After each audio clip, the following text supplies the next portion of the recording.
What's up, everyone? Welcome to the Power Play with CJ. I just want to talk about, I'm trying not to gloat, but, the New England Patriots winning the Super Bowl, their fourth Super Bowl in 13 years, and, breaking a 12-year run of coming up just short, or a 10-year run, excuse me, between the third and fourth rings.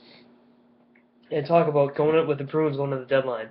Obviously, the Bruins have been one of the most consistent franchises in hockey for the last 6, 7 years. Peter Chiarelli and Claude Julien being a big reason why, and they're playing some fantastic hockey as of late. They're 8-1-1 in their last 10.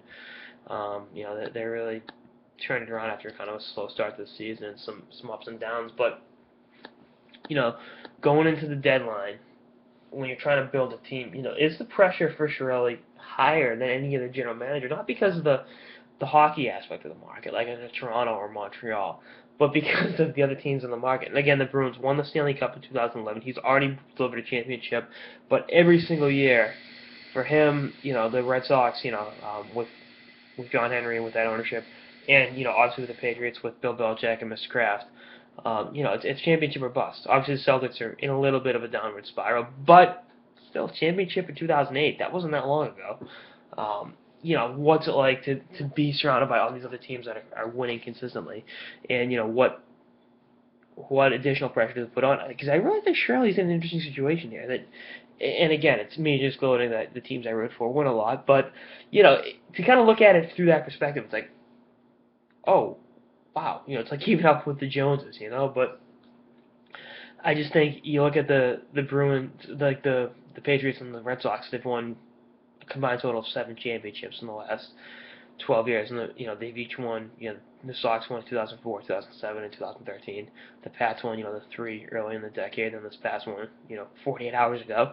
And what kind of dynamic does that put on it for Chiarelli? And I think it ups the expectations. I again think he's in a one of a kind market, and again gloating about the expectations. And I think going a step further, you look at last year's regular season. They had one of the best regular seasons in franchise history. Then they were out in the second round. The season was a failure. You know, that's a tough crowd. And I think the fans have just become so accustomed to championships that it just really puts you in a tough situation. You want the pressure, but sometimes like Jesus, you know, can the other team stop winning for a second so we look pretty good?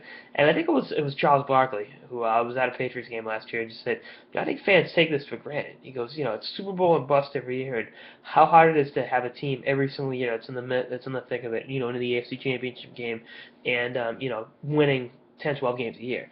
And I think that theory effect applies to the Bruins as well, where they've had one of their best runs in franchise history. So I'd say their best era was during the Bobby Orr, Phil Esposito eras when they won 2 Stanley Cups in 1970, 1972, and then the Ray Bork and Cam Neely era in the late '80s, early '90s. They didn't win the Cup, but won the finals twice, won the Eastern Conference Finals, lost to Pittsburgh. All three put out Cam Neely with a cheap shot, otherwise they would have won the Cup in '91. Different story entirely. But you know, and then this from 2007 when Claude took over. They've been in the playoffs every year, gone to finals, won a cup. You know, I think every series they've ever lost, with the exception of the 2013 finals, has been a 7-game series under Claude Julien. So it's like, you know what? Okay, that's pretty impressive, and I think you'd be foolish to say, I'd say in the last 4 or 5 years, it's been them. They've been one of the best teams in the Eastern Conference every single year, and obviously, Pittsburgh is one of the great teams in there. But give the Bruins their due as a franchise, and I just think the added pressure of being in Boston makes them, an intriguing situation, a pretty intriguing situation for the management, the coaching staff, and the players. You're held to a higher standard. Tom Brady can bring us 4 rings. Why can't you, Tuca? Type shit. So we'll see what happens. Anyway, that's on episode of the Power Play with CJ on the pressure in Boston. Stay tuned for more episodes for the season and beyond. Later, guys.